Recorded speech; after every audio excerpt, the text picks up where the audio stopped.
Okay, what we're going to do in this next tutorial is we're going to learn how to store some values in variables based on what we chose in a combo box, and we're going to do some arithmetic operations to them and display the contents in a label. So it's pretty basic. What we're going to do is we're going to take a label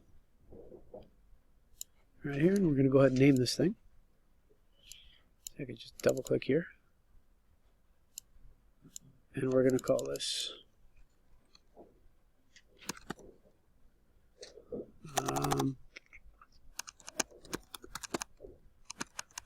multiply label, and let's put the contents of, we're going to put your number times 100 equals.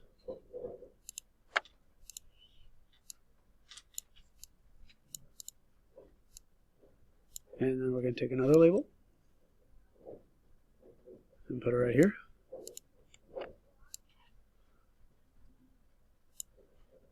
And we're going to call this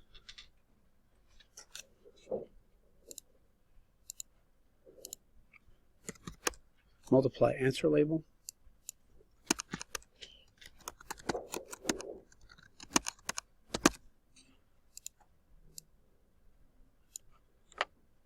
And we'll go to contents, and we'll say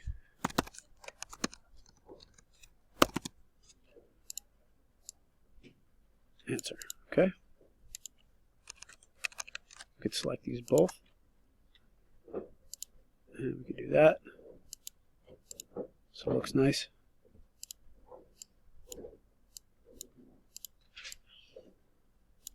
Okay.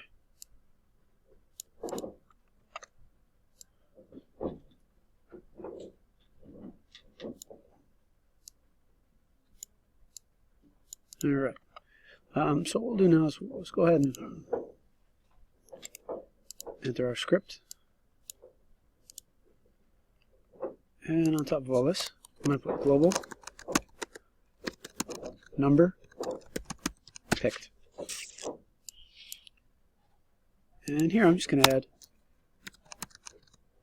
put 1 into number picked.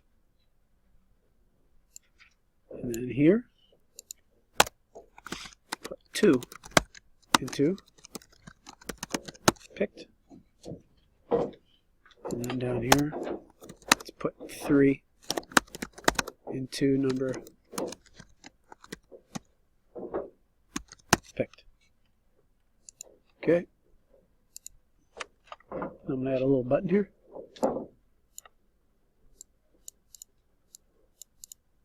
Make it big. We're going to call this button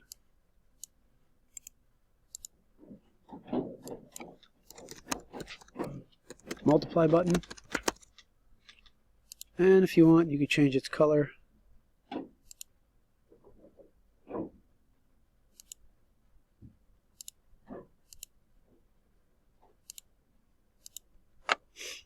Something a little different. It's up to you. All right. I'm going to put global number picked. Remember, that's the name of the variable from here, where we stored in 1, 2, or 3. Same variable. For some reason in LiveCode, you always have to put global and then the name of the variable, so it remembers what you're talking about. It's just the way LiveCode works. Other languages obviously handle that differently. So all you can do is you can say put 100 times number picked into, we're going to make another variable called answer number. Now we're going to put answer number into here, which was called a multiply answer label, and that L should be capital.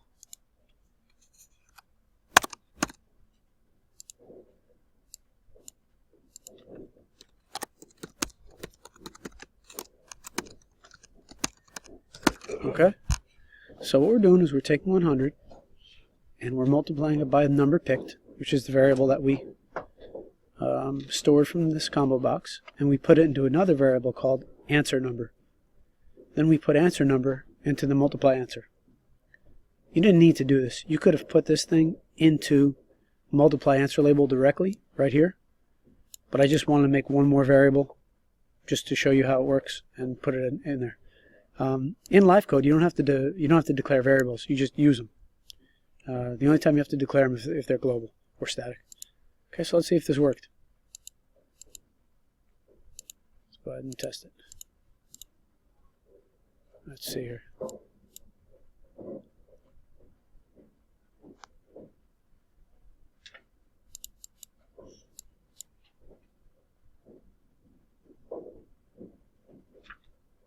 Okay, I don't see it working. Let's go ahead and make sure we clicked apply on this one. We didn't click apply, that's why.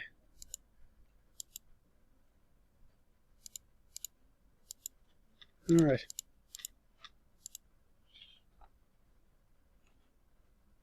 Okay, and the other thing I didn't do is I didn't say put answer number into field multiply answer label.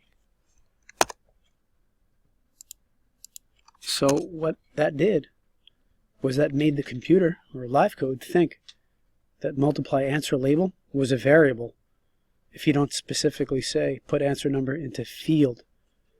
This keyword lets the computer know that the term that's following it is not a variable, that it's an actual field. It's something on your form. In our case, it's the answer label. So there you go. And it's good now. Okay. So again, this tutorial covered two things. It covered number one, how to use a global variable like this,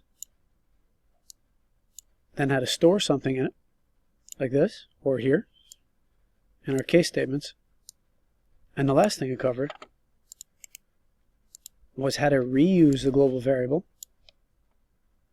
how to perform an arithmetic operation on that variable, store it in another variable called answer number, it can be called whatever you want, and then take that answer and place it on a field in your form. And again, remember what I forgot to do, my mistake was I forgot to type in field here. So make sure you don't forget that, or else the computer thinks that multiply answer label is a variable and not a field. Okay, so that concludes this tutorial.